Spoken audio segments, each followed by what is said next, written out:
Hello, good morning or afternoon or whatever time it is for you all, and welcome to the Fantasy Fiends podcast. In case you hadn't noticed, we are once again Stevie-less. His face is usually kind of right around here, so I have to do the introduction. Welcome to another special episode of the Fantasy Fiends podcast. Today we are celebrating mothers, seeing as it's Mother's Day.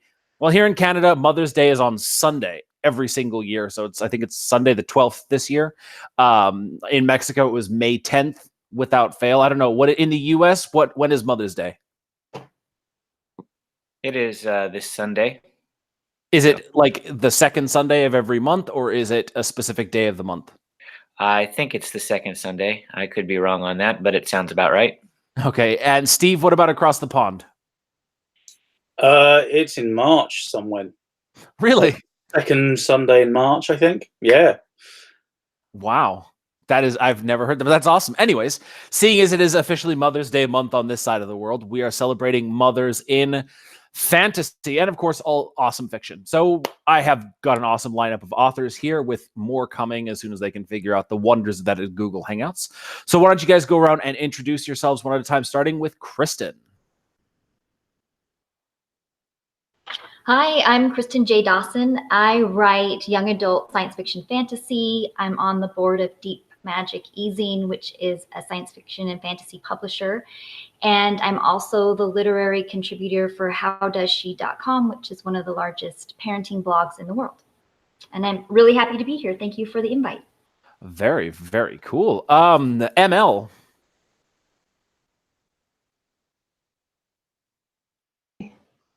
All right. Okay, there we go. There you go. All right.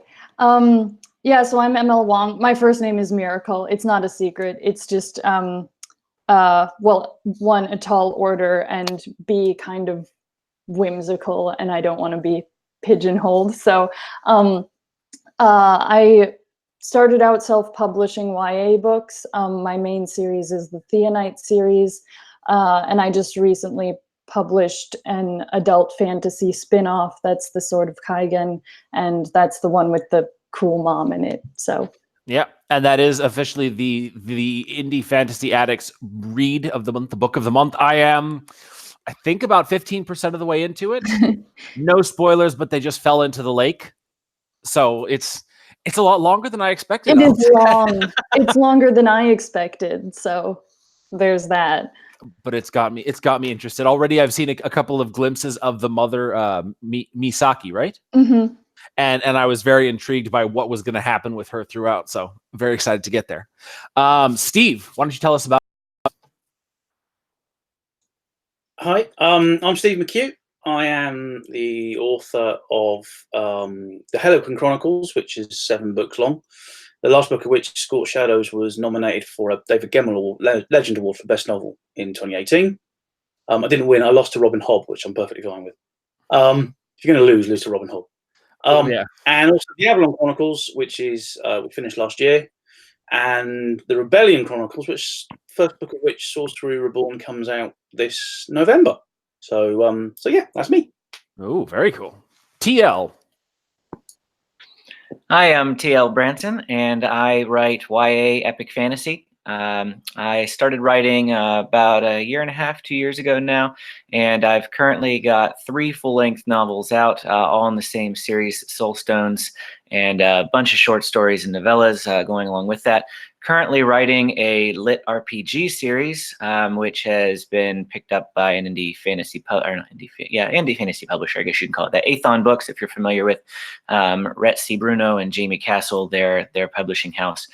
Getting ready to send that first book for audiobook narration coming up here soon. Also, I started the YA Fantasy Addicts Facebook group. We've got about 12,000 members now, and co-founded Indie Fantasy Addicts with Angel Hayes. So for those of you who don't know, TL is officially to blame for whatever happens in Indie Fantasy Addicts. And for those of you who don't know me, I am Andy Peliquin, author of all kinds of dark epic fantasy, and this week I will be representing Alana of the Night Guild as the badass mother that we'll be talking about. So as ML, your book is the read of the month, why don't you tell us a little bit about the book, but specifically about the mother Misaki? Okay, so The Sword of Kaigen itself is actually a really weird book because I just thought it would be fun to write as a novella, to tide readers over between books 2 and 3. That turned out to not be what happened at all, because it turned out, as you now know, to be hugely long.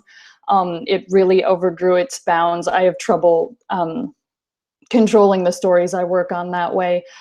The weird thing about Misaki is that she wasn't built to be a protagonist. She is one of the protagonist's parents. And honestly, when I first wrote her, when I was like 13, drafting the first books, one of the less interesting parents. She's basically just a very nice and competent mother, but she did not marry the person that she wanted to. So, and she became a mother very young. She was 19 when she had the first kid, the first of her 4 kids. So when we get to know her through the YA series, she's this fully realized, competent adult in her 40s. And it occurred to me as I started writing The Sword of Kaigen, and this moment in history, that there would have been a period in her life when she was not that person, when she was in her mid or early 30s, and she was not well adjusted and not happy with her choices and not really situated in motherhood and not over what she had to let go to get there. So yeah, she was a protagonist by accident, and she turned out to be one of the more interesting characters by accident. So I think that's probably the most interesting thing about her. You know, it was funny as I was reading her. I think I got to the first couple of chapters about her, and she struck me as the classic traditional Japanese housewife, in the sense that I was born and raised in Japan, and so I grew up around a lot of sort of the younger generation of Japanese, but their mothers and their grandmothers were like almost completely subservient to the father. Nothing that, they had no desires or will of their own. It was just submitting to what the father or the grandfather wanted. And that was sort of what I was getting when I was reading Misaki, that she was subservient. And yet in the second chapter, I think you get this little glimpse of who she is, and you see that there's so much more to her than just the submissive, housewife. Yeah. And well, I don't want to give anything away, really. But yeah, I wrote her that way deliberately. I didn't spend much time in Japan. I studied abroad in Japan for 1 semester. But my mom lived in Japan on and off for 10 years. So I have a lot of her accounts of hanging out with Japanese women and these groups of Japanese mothers and housewives and the friendships they would form with each other. So I kind of was trying to play that against the more self-centered or action-oriented, follow your heart YA heroine, which is the role that Misaki inhabited prior to getting married. So that's mostly what her character is about, is the dichotomy between those two things and sort of the pull between them. I like it. I like it very much. I've been enjoying it so far, so we'll see how it evolves. Kristin, why don't you tell us a little bit about the mother that you'll be representing today? I'm just nodding at what Miracle has to say, because I totally understand that when you're writing your coming of age novel, the protagonist is there's certain tropes that the readers want, and when you're trying to break that and have a different kind of character but still have them shine on stage, it's challenging. And then also in my book as well, my character, but her mom, well, let me back up a little bit. So with badass moms, usually what I'm thinking of and what I enjoy reading is women who are mothers who are like amazing warriors, and they fight with weapons, and I really enjoy that. But my character, she is fierce, my mother character, but she's not a warrior, and she doesn't even use her magic in a deadly manner, I guess you could say. She's very so it's not her skills as being a warrior that makes her so fierce.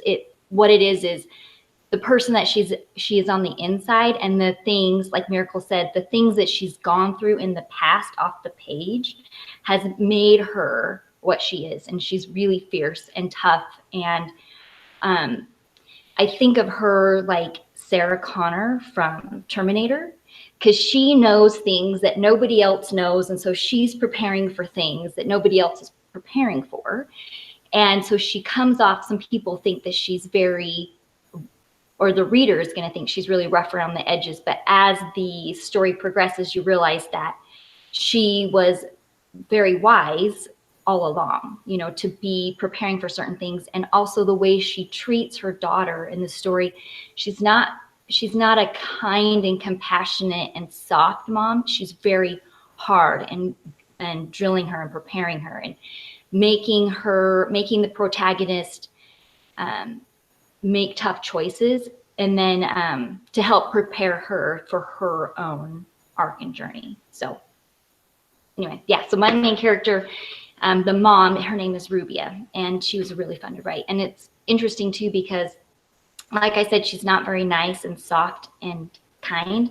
And a lot of my readers said that she is their favorite character. So that was kind of fun. I like it. And we have our final author of the day, Andrea. Can you hear us okay? Can you hear me? Yes, we can. Why don't you tell us a little bit about yourself and then the mother that you're representing in fantasy fiction today? Okay, my name is Andrea Lamoureux, author name Andrea B. Lamoureux. I'm a young adult fantasy author. I live in Calgary, Alberta. What else? I'm a night person, so this is early for me. I started writing in 2015, published my first book in 2017, and I have 3 in the series out now, and I'm writing the final one currently. So the mother she's in the first 2 books. She's actually my main character's love interest mother, and the reason that she's badass is because without her, the main character wouldn't have been able to help her love interest named Percival. She wouldn't have been able to help him get out of the dungeon that he finds himself in. You also see in a bit of book 2 that she has raised her children to be the type of people that can be heroes. She's strong, she's independent. She wants her daughter to learn how to fight. My book's set in medieval times, so that's like not a lot of women are. She's also someone that really cares about her children. She wishes that she could take their place, but unfortunately she doesn't have the magic that they do, so she's not able to actually go and fight the villain that's in my books. But yeah, so she uses her charms actually to lure away a guard in the first book, so that's her plan to help the main character. And she also helps the main character by like talking to her and not allowing her to give up when she's feeling weak, when she feels like there's nothing she can do. She helps her be strong again. So that's why she's pretty badass. I like it. Steve, what about you? My main character, he doesn't know his mother. He's met her when he was very little, and she had to give him up for various reasons. And he hasn't seen her in 1600 years. He's a sorcerer. He's very, very old. So the first 2 series of books are really about him not kind of figure out who he is. Well, the first series of books is him figuring out who he is, and then he doesn't actually meet her until the new books that are coming out. Her name's Brunhilde, and she's a Valkyrie, and she's this smart, capable, badass kind of warrior general, and you see some parallels between where her personality and the sort of things she does, and Nate's personality and the sort of reasons he does things. But for a large chunk of the books, that Nate's in anyway, he doesn't have a mother figure. He's never had a mother figure. Not really. There are plenty of mums in it. Some of them are evil, and some of them aren't. But Nate's there's no main mother figure for Nate until he meets her for the first time, and then they kind of have to figure out what they do next, sort of thing. Is that like one of the big like plot twist moments or big reveals, or is it like, oh, and this is your mother kind of thing? Well, it's been throughout the Helicon Chronicles books. He finds out what her name is, but he never meets her, and he never sees. He has his memory of when he was a child has been erased, and magics have been placed on him to make sure he can't remember, and he starts to remember little bits as the magic breaks. So the first time you kind of see that he's going to go meet his mum for the first time, he's very nervous. He's kind of, I don't really know what to say to her. I haven't seen her for, nearly my entire life.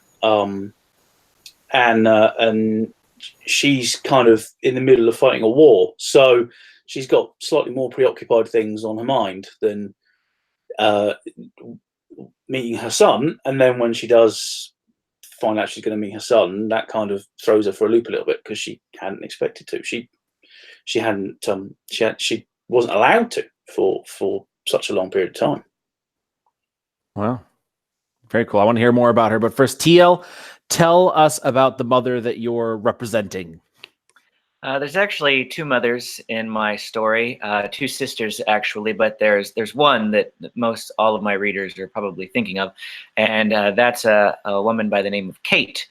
We first see her in the second story in the long series. I told you I've written tons of small little stories that sort of all go together. But Kingsbane, one of my longer novellas that I've written, is where Kate is first introduced, and she is joining with the main antagonist of my main series before he becomes an antagonist on a journey to save his wife, who is Kate's sister and the other mother in the story. At that particular point, she's not a mother. Well, though she is actually, but the readers aren't aware of it. She's around 25 years old or so, and she is functioning as the king's assassin at this point. So she does all his unsavory business, and of course she's a very strong warrior type woman. And she goes on this journey and meets another strong barbarian warrior type guy who is the favored hero in my series. And they have a little bit of a relationship, but she rebuffs him at every course. It comes out at the end that she was actually pregnant. The father is pointless. That never gets mentioned in the story. But her sister dies. And she goes, her sister dies in childbirth, I should say that. That's how she's the mother. And then she runs off to be alone, if you will, and she sort of sets up a new life in a faraway city. She has her child, but the next time that we see her is in the fourth story that I've written in the prequel series called the Sentinel of the Stone. And by then she has 3 children. We see her with 3 children living pretty much a domestic life, if you will. She's hung up the sword.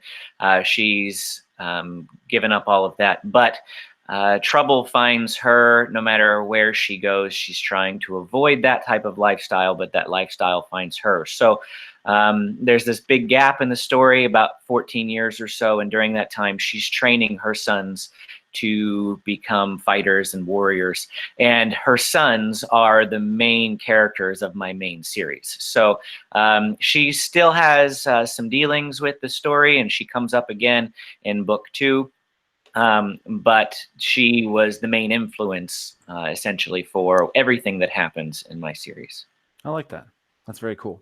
And I guess we'll talk about mine. Alana, the Queen of the Night Guild, Queen of Thieves, I'd have to say she's my favorite character to date that I've written. I've written a lot of characters that I really love, but Alana is the embodiment of strength, of spirit. Like she's 5'3". She's a tall as my wife. I envisioned my wife when I was writing her 5.5 feet tall at best. You know, she's not the strongest. She's smart, she's clever, she's cunning, but she's got this relentlessness, this drive to succeed that makes her the best at what she does. And when she finds out that she's pregnant, she has to decide whether or not to give up the child. And she decides to keep it. And that drives all of her actions in the second book. She's basically determined to steal enough to buy her way free of the Thieves Guild that's essentially holding her prisoner. And it's just the whole book is all about her desire to do these things for him. And so it's this fun, or for me, it was really interesting to explore sort of the two sides to this person. There's the person she has to be when she's among the thieves and assassins and poisoners that she works with. And then there's these small moments of tenderness with her son. And it's just, that's who she really is, but she's got to play this other part. And so she's sort of torn between these two roles, and exploring that was just such an interesting thing for me as a man. Obviously, it's something that I never really understand. So I did a lot of research. I talked to a lot of people to understand what really goes into that, the feelings of being a mother, because as guys, we can never really understand it. I'm sure a lot of women never understand it either until they become a mother and everything changes for them. That's the one thing that, you know, my wife tells me, oh yeah, you know, when they become a mother, everything's going to change for them. It'll be totally different. And so it was a really interesting thing to explore, the way that her protectiveness for her son manifests in all these things that she does. And I really enjoyed it, and readers seem to enjoy it as well. If I had to describe Alana in one word, it would be determined, because she will do whatever it takes to succeed and to buy her freedom for her son's future. For you authors, if you had to describe your mother character in one word, what would it be? Anyone? Driven. Okay. Like you're saying. Driven by? Revenge. Ooh, the fun one. She's pretty angry. Okay. She's very angry at everything. Why? Well, she had to give up her kid. She didn't really want to. It was something that she'd been forced to do for various reasons outside of her control. And then she moved to another realm to kind of live there peacefully and stay out of everybody's way, which was the agreement she made. And she ended up in a war there with a bunch of people who wanted to hurt innocent people. And she's pretty angry at everybody in charge, everyone who made her do these things she didn't want to do, and now is forcing her hand to fight when she didn't want to fight. And she's not best pleased with anybody that isn't her, really. She has a bit of a temper, shall we say. I'm guessing sort of coming to terms with her anger is one of her character arcs for the story, or is she going to be angry right up until the end? Well, she's not angry right up until the end. That would be really hard, I think, to maintain. She wants to do the right thing. She's kind of a bit like her son. She wants to do the right thing, and sometimes doing the right thing means doing very bad things. And she's okay with that if the right thing happens at the end. And I think she's prepared to go to war and to fight, and she's not really prepared to deal with the emotion of having to rediscover her son after so many centuries apart, and having to explain to him why she kind of gave him away to people she thought would keep him safe and did not. Yeah, that's probably one of those questions that can never really be answered. Yeah, it's not. It's there's a lot of kind of unsaid stuff on both sides. I think Nate's come to terms with it. He's had a long time to come to terms with it, but his mum was the one who had to give him up, and she didn't want to, and she was kind of put in a position where she didn't have a choice. And she was told repeatedly, "This is to protect him, because if if he stays with you, someone's going to kill him. And then he got put into an even worse situation than what he would have been maybe with her. So she's got some issues to work out, shall we say. It's good. Those psychological issues are always what make stories interesting, because then you can see how, I mean, as parents, as human beings, we all got to deal with our anger at situations we're forced into beyond our control. So seeing how they deal with it, I think that could be a really interesting story. Yeah, well, I hope that's the plan anyway. That's good. TL, you look like you want to say. What was the question again? Remind me. If you had to describe the mother character, Kate, in one word, what would it be? Right. It's difficult to narrow it down to a character trait, so I'm going to use more of maybe an action word. I'd say she's conflicted a lot, very conflicted throughout a lot of the story. She's torn between her duty to her country and to the kingdom, because it is the king who she's subject to, yet the king seems to be going down a different path and straying, and so she's conflicted over that, but she's also conflicted over her family. She wants to do the best that she can to keep them safe, and to stay out of harm's way, but at the same time, again, she's dealing with this aspect of it's to make sure it's sort of shifts from serving the king to serving the kingdom. Since the king has gone astray, now she's got to protect its people, and how can she do that? She needs to prepare her family, prepare her children for that. So she definitely has a lot of conflict in what she should do, which often leads to her being indecisive on what road she should take, and it presents her with a lot of choices and opportunity on what she needs to do. So I don't know if that makes sense at all, but it's the best thing that I can think of to describe her. We'll say yes, it totally does. Just to be sure. What about you, ML or Andrea? Who's going to go next? Sure, I'll go. I would say strong, because she has to be for her children, especially when they lose their father. She has to be the one that's there, like their rock. And also like sending them off into their battle. She has to remain, like she has to look like she's not going to fall apart when she loses them to this war that they're going off to. So I'd say she has to be strong. I like it. ML, what about you? I had trouble thinking about this. The first one that came to mind was vicious. Because Misaki is rather bloodthirsty, but then on the other end of that, you have that she's a deeply loving person. So, like the main conflict is between the fact that she slices up people's children, but also that she, loves her own children, and her kind of having to reconcile those. But I realized the defining word actually in the Sword of Kaigen for Misaki is resentful. And her story arc here is her using a combination of her viciousness, her ruthlessness, and her love to overcome her resentment, her sort of bitterness for what she's left behind, and she can't actually get past it until she's reconciled both those things as part of who she is, because otherwise there's this continuous pull between them, and she doesn't really know who she is and where she is situated, and she can't reconcile with the people in her life. Resentful at the situation she's forced into by marrying the guy.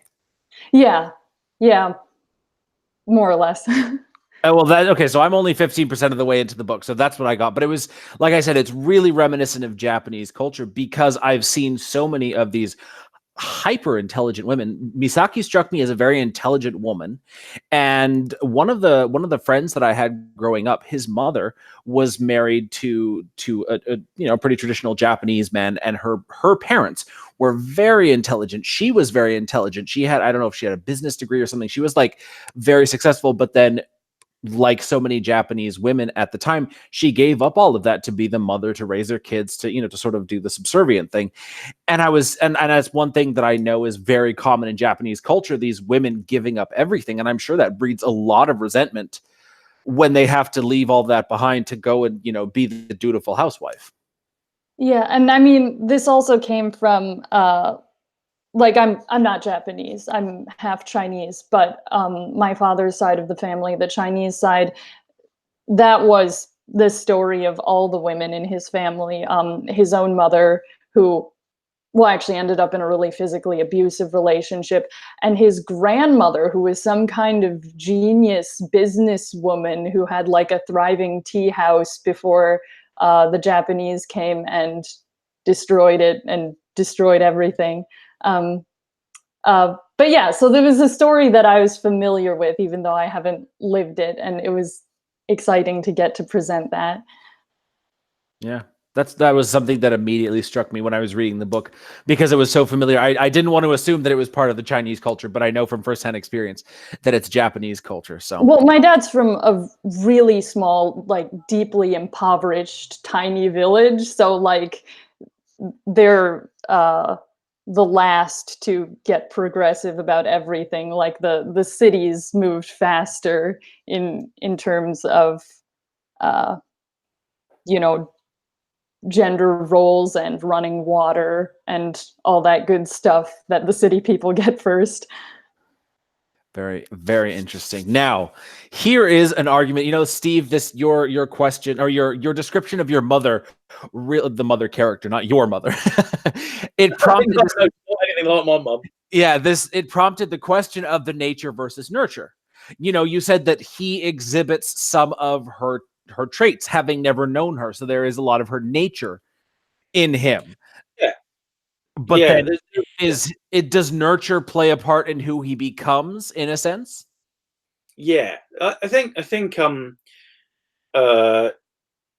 he's someone who there's a line in one of the books. I can't think which one it is off the top of my head now, but someone says to him that he's not the most powerful person in the world. He's not the smartest. He's not the fastest. Not the strongest. But he just doesn't know when to quit. And because he doesn't know when to quit, he just keeps going at people. So whoever the enemy happens to be, he just keeps going and going and wears them down until he can remove them. And that kind of tenaciousness is something that his mum, you know, his mum's been fighting a war for several hundred years. And she's not going to quit, because if she quits, people die. People she loves die. And he's the same. So he has that similar kind of outlook of, if I stop doing this, people I care about will be hurt, therefore I won't stop. And so yeah, I think I don't know. I wasn't trying to put a nature versus nurture argument in my book. It was just something I thought that they would be quite fine to discover that they're actually very similar people in a lot of ways. He also finds his dad for the first time. He didn't know who his dad was either, and that's a real big reveal. But his mum, he does find who she is, and yeah, they do have very similar characteristics. But his entire life was one of, he was supposed to be this shadowy. He went to work for Merlin, and basically, whilst King Arthur was this big white knight who was all good and nothing bad happened, Merlin had Nate, the character's name, do all the really nasty, shadowy stuff no one else needed to do. So if someone else needed to be removed because they were in the way, it was Nate who did it. I like it. Merlin's hitman. Yeah, essentially, yeah. And after doing this for a long time, I realised that actually Merlin was a bit of an arsehole. So he left and he stopped. And then the first book kind of picks up with him not really knowing what he is or who he is or where he fits in the world anymore. And so yeah, he's kind of his life in a way has been one of constant fight. He's been sent to stop bad people, and his mum's life is kind of similar. She's been one of constant fighting to keep people safe. So I don't think there was any it wasn't done intentionally. It's just that they've kind of had a parallel of what they've done since he was a baby and she had to well, a toddler, and she had to give him over to Merlin. And yeah, there's she's I think she'd be very proud of him to discover that he's a decent person and doesn't really take any nonsense from people, because she certainly doesn't. Nice. TL, you said that Kate was the mother of some of your other characters from your other stories, right? Yes. Now let's go with the nature versus nurture argument there. So we don't actually see a lot of their relationship on page. It's you see Kate in the prequels, and you see her sons in book 1, but you don't actually know that they're connected or related until book 2. It is a bit of a spoiler there. I mean, we're talking about mothers, so I can't get around that, obviously. But she does come up. She comes back in book 2. I guess the real explanation of that, if you will, is that I started writing book 1 with the kids in mind, and about halfway through book 1, I was really thinking about, I need to have decent backstories for these people to help me understand them a little bit better. So I went and I wrote all of the background, and that's when Kate came into it. And by then I was over 50% of the way through book 1, so there was no way I was squeezing Kate into book 1. There just wasn't place for it. So I brought her back in book 2, and where the premise of that is Kate thinks that her children are dead. 2 of them actually, one of them actually died in book 1. One of them was presumed dead, and the other one just didn't go home and because he was besought with grief and things. And so anyway, Kate thinks that all her sons are dead, and she thinks that her brother-in-law, the king, is the one to blame. And so she is done sitting on the sidelines at that point. She's done with her conflict of interest. She is going to enter the fight. She's going to try to reclaim the kingdom. And so she actually embarks on this journey to figure out what happened to her kids and to acquire the necessary power that she needs to get back into it. They don't actually have a reunion with each other, her 2 surviving sons and her, until about the 80% mark of the book. And by then, the story is just moving so fast and so heavily that there is no opportunity for them to just sort of sit and talk, if you will. A lot of that will happen in book 3, which I'm going to begin writing as soon as this lit RPG is finished, which I'm hoping to have done by Friday. So I should be starting book 3, Soul Seer, within the next week or so. And that will really be able to talk more about some of that. I would definitely say that if I have to answer the question, knowing the background, and I'm the only person who knows it because it's not on the page, nurture would have been a huge part of that, because Kate was very invested in her children. I didn't mention that her husband died. So the father of her first child was out of the picture. We don't know who he is, but she remarried, and that husband, we see him in the Sentinel of the Stone, and he is killed through it's a lot of just general war stuff, but of course she's going to blame Alexander Drago, the main antagonist. She blames him for it. And from that point, she really invests in her children. So she is very hands-on with them, very involved in their lives. And so, I would say that probably nurture has a lot to do with it. But again, it's not on the page. You wouldn't know that from reading it. No, but I mean, so you meet the character of Kate, and then you meet the kids. Do you see a lot of her in them? Do you see that her personality is very different from theirs? How they've responded? Because when you look at an adult and you look at their parents, you can sort of see there's the similarities, the disparities. But when you're getting into a reader's head, you get, a character's head, you can understand a lot more about what drives them and things like that. So you can see more of their backstory even. In a sense, so with their drive and their determination, and they're willing to do whatever it takes, no matter the cost, that sort of thing, that is very much Kate being transferred over to them.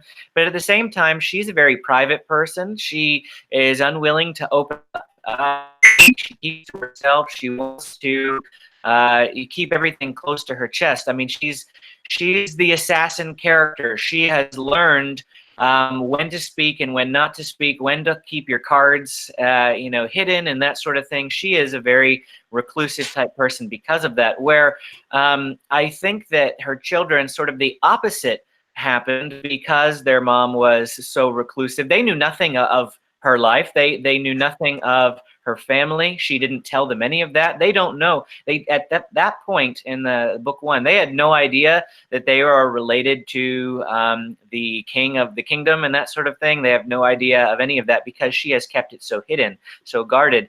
And by its very nature, they are actually quite boisterous and open. They often speak before they think. They often get themselves into trouble and stumbling into situations like that. And so they are kind of opposite their mother in that regard, but with their determination and their attitude, they very much get that from her. I like it. Popping over to Kristin, you said that the mother was very driven, and she actually tried to harden the character, knowing the stuff that they were going to go through.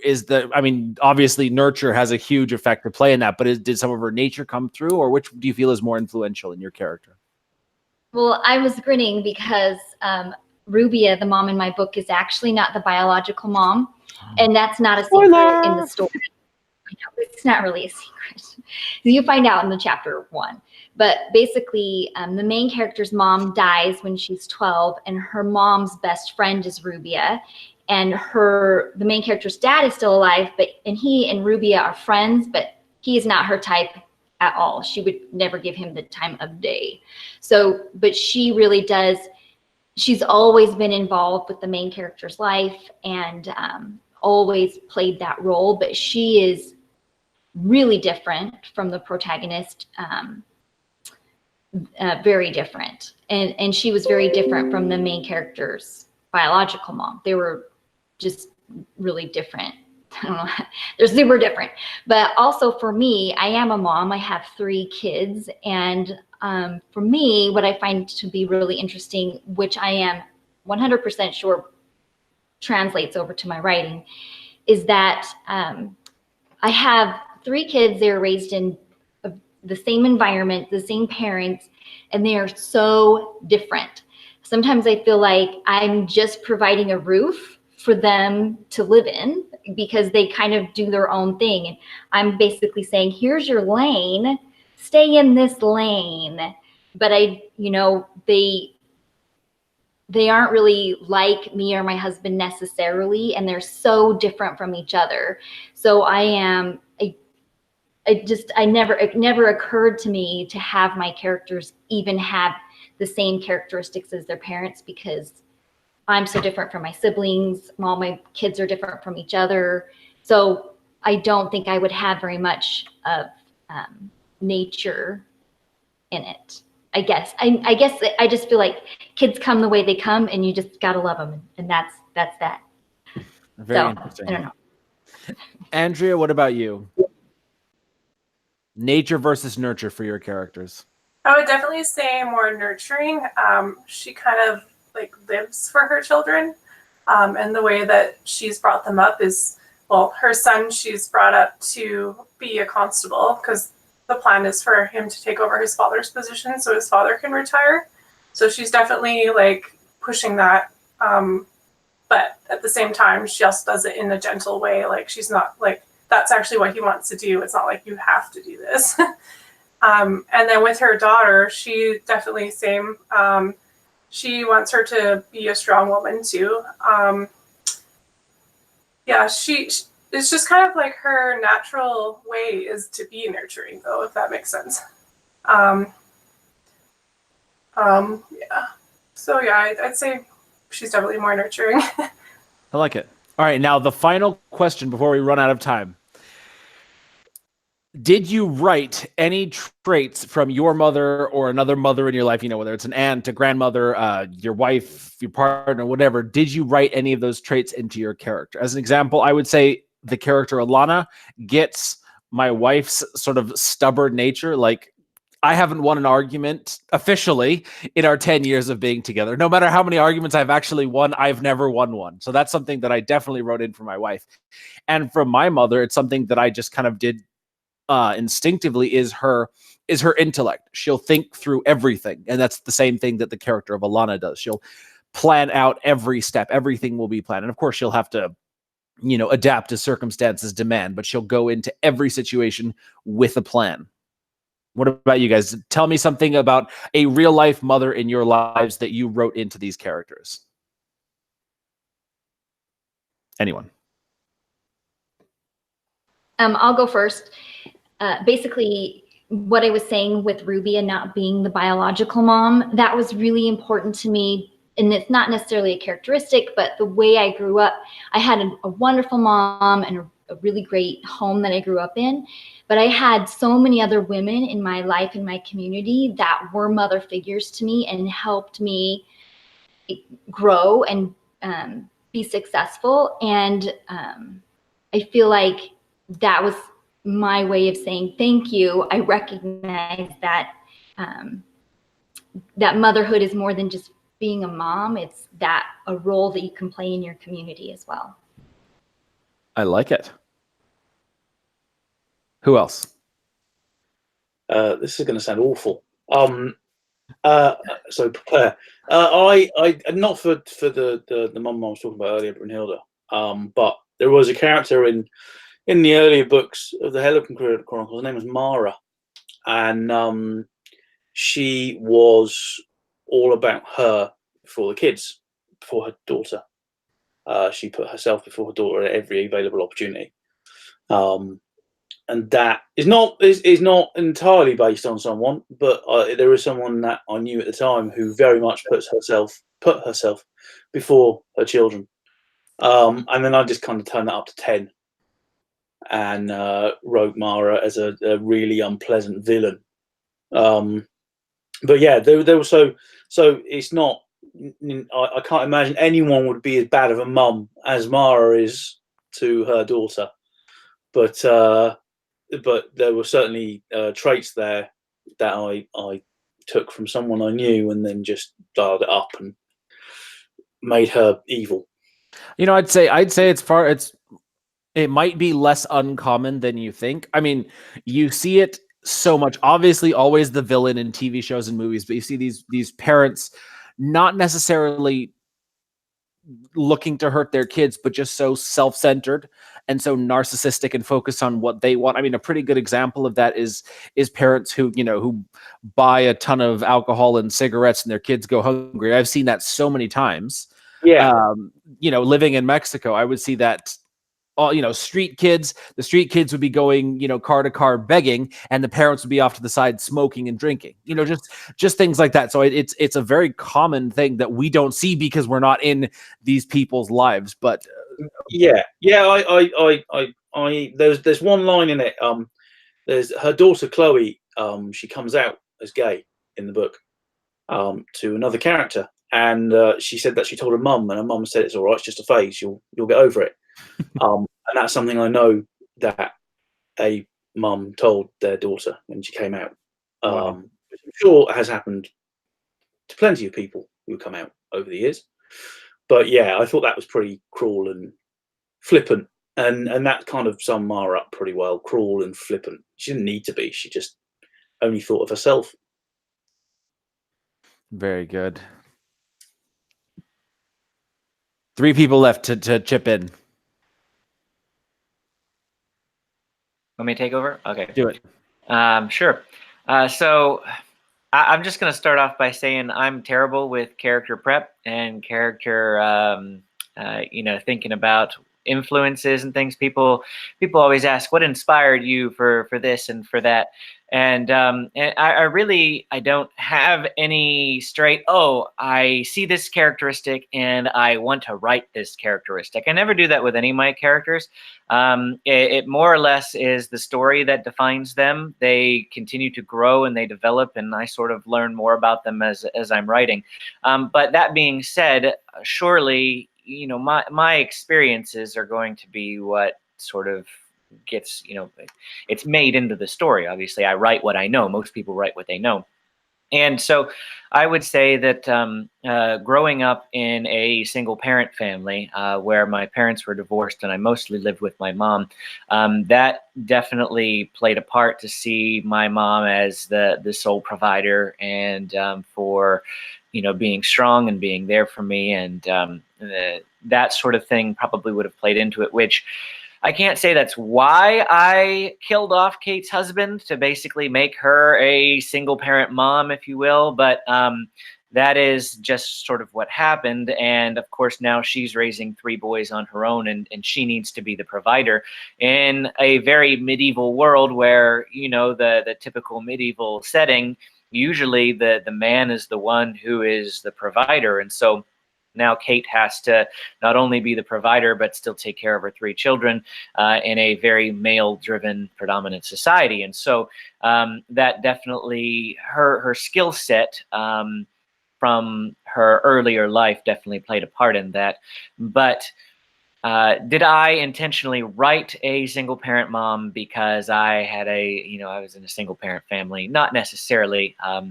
That is, sort of how it happened, though. But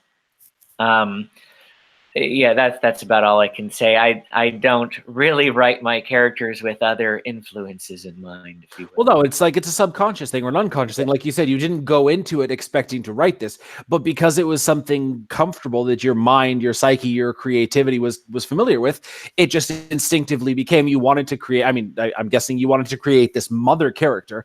And when you think mother, your brain goes to this place of mother sans father.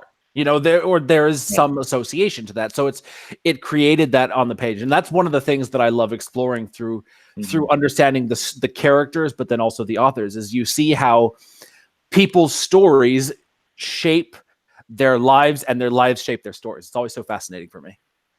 Andrea.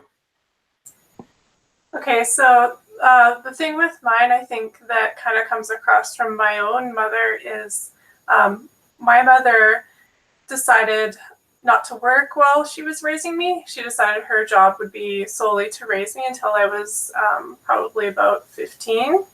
I know things were a little bit different back then in the 90s than they are now, but so yeah, it kind of comes across to my character, Dulcina, who's the mother, because that is her main focus is her children.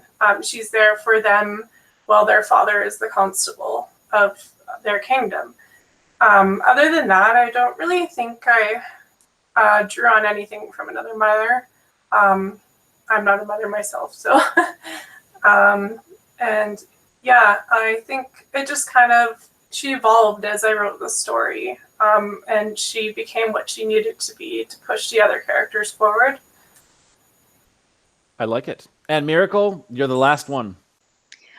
So I want to say off the bat that my mother certainly deserves a character based on her. I got very few complaints about her parenting. I think she was phenomenal, but that's kind of why I wouldn't write a main character based on her. My main characters tend to be more flawed, so I think it's to her credit that she's not too like Misaki. Misaki's a much darker character than she is. Misaki's a little blinder and more self-centered, and certainly more violent.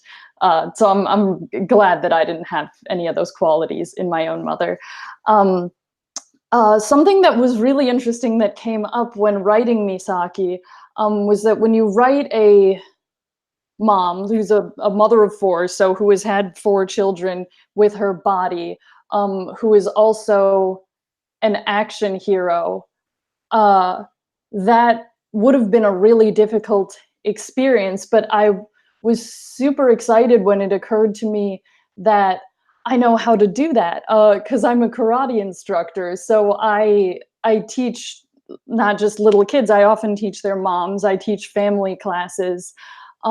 So I got to bring in my knowledge of how these women who've had children function as martial artists, and what they they can do that you wouldn't necessarily think that they would be able to. The main thing that suffers, I've found, is jumping after people have kids.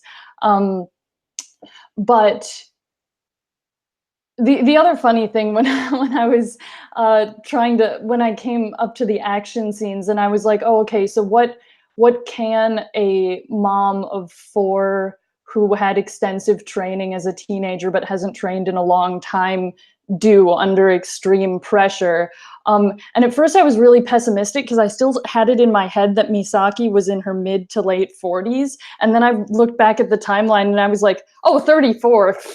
Like, that's not a problem. 34-year-olds can still do a lot of what they could do in their 20s and their teens.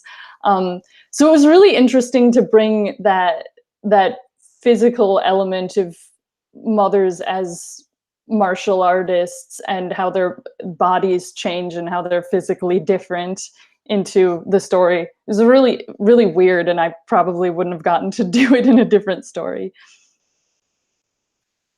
I like it. That's one thing you never really think about, is that change. That's cool. All right. Well, we are officially out of time. Thank you guys so much for watching. We're going to go around and have the authors tell you where you can find them, starting with Kristin. You can find me at KristinJDawson.com, and my book is The Lilac Plague on Amazon. Ooh, fancy title. I like it. Miracle. My books are all on Amazon. There's this one, The Sword of Kaigen, that's the one with Misaki in it, and the other one is the Theonite series, and I just gave away my last copy of the first book, but that's the second book. And they're on Amazon. I said that. Very cool. Under ML Wang, right? Yes, that's correct. Very cool. Andrea.